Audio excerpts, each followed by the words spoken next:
আছে make a decision, right?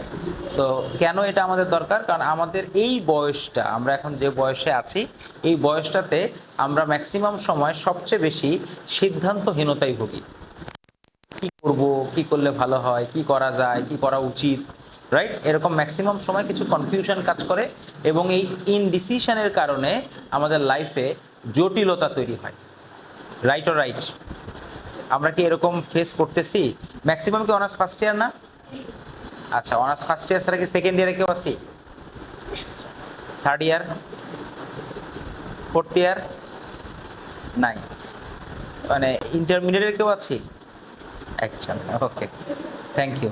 তাহলে আমরা চলো আমরা একটু বিষয়টা একটু বোঝার চেষ্টা করি, কারণ আমাদের এই ক্লাসগুলো হচ্ছে বুঝতে হবে, বোঝার বিষয়, এবং কিছু কিওয়ার্ড থাকবে, সেই কিওয়ার্ডগুলো আমরা একটু আমাদের ব্রেনে সেভ করব। ক্লিয়ার? মনোযোগটা কি এখানে আছে তো আমাদের নাকি? ওকে, তাহলে আমরা একটু মনোযোগ সহকারে আলোচনা শুরু করি। প্রথম বলতেছে মেক এ ডিসিশন, ধরো সিদ্ধান্ত।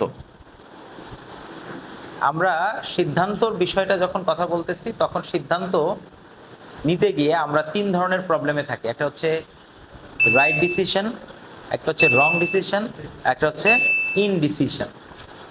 সিদ্ধান্ত কয় প্রকার? আমরা তো জানতাম সিদ্ধান্ত দুই প্রকার, একটা হচ্ছে রাইট ডিসিশন, একটা হচ্ছে রং ডিসিশন। কিন্তু ইনডিসিশন এটাও কিন্তু আরো বেশি মারাত্মক।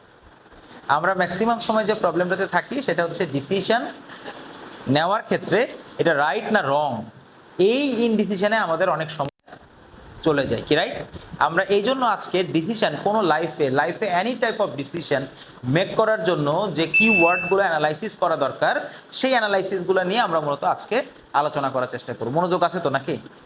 রাইট, খুব মনোযোগ সহকারে রিসিভ করতে হবে, কারণ এটা কিন্তু বুঝার বিষয়। আমরা যদি খুব প্রপারলি বুঝি তাহলে এটা আমাদের লাইফে আমরা ইমপ্লিমেন্ট করতে পারবো। আদারওয়াইজ এই ডিসিশন নিতে না পারার কারণে আমাদের লাইফে অনেক, কারণ জীবনটা আমাদের কেবল শুরু, তাই না? এখন যদি আমরা খুব প্রপারলি এন্ড পারফেক্ট এটাকে গুছাইতে না পারি, তাহলে পরবর্তীতে গিয়ে একটা বড় ধরনের কি তৈরি হবে? জটিলতা তৈরি হবে, কি হবে না? এই জন্য আমরা এটা নিয়ে আলোচনা করছি। So make a decision is a power. শুরুতেই যে সেন্টেন্সটা লেখা আছে, make a decision is a power, তার মানে একটা সিদ্ধান্ত একটা শক্তি তৈরি করে। যদি আমি সিদ্ধান্তটা সঠিকভাবে নিতে পারি, তাহলে আমার এই সিদ্ধান্তটা কি তৈরি করবে? একটা শক্তি তৈরি করবে। এখন প্রবলেম হচ্ছে ডিসিশন মেক করতে গিয়ে আমরা সিদ্ধান্তহীনতায় ভুগি, যে আমরা কি সিদ্ধান্ত নিব নাকি সিদ্ধান্ত নিব না। যে কোনো লাইফে পার্সোনাল লাইফে আছে, আমার পড়াশোনার ক্ষেত্রে আছে, আমার প্রফেশনাল লাইফে আছে, সব জায়গায় আমরা এই বিষয়টাকে মেনটেন করার মানে প্রবলেম অবজার্ভ করি। সো এই জন্য এখানে একটা চমৎকার উক্তি আছে, সেটা হচ্ছে even a correct decision is wrong when it was taken too late. কি বললো? Even a correct decision is wrong, তারপর কি? When it was taken too late. তাহলে একটা সঠিক সিদ্ধান্ত যদি আমরা সময় মতো না নেই, তাহলে ওই সিদ্ধান্তটাও লাইফে কি সিদ্ধান্ত হবে? মেসেজটা কি ক্লিয়ার?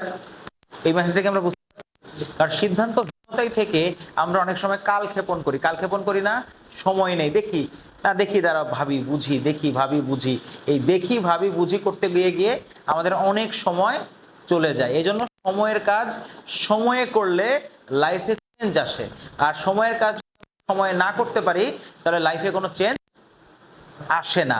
এই জন্য বলা হচ্ছে even a correct decision is wrong when it was taken too late. তার মানে আমরা যদি কোনো সঠিক সিদ্ধান্ত সঠিক সময়ে না নেই, তাহলে এই সিদ্ধান্তটা আমার জন্য কি হবে? ভুল সিদ্ধান্ত হবে।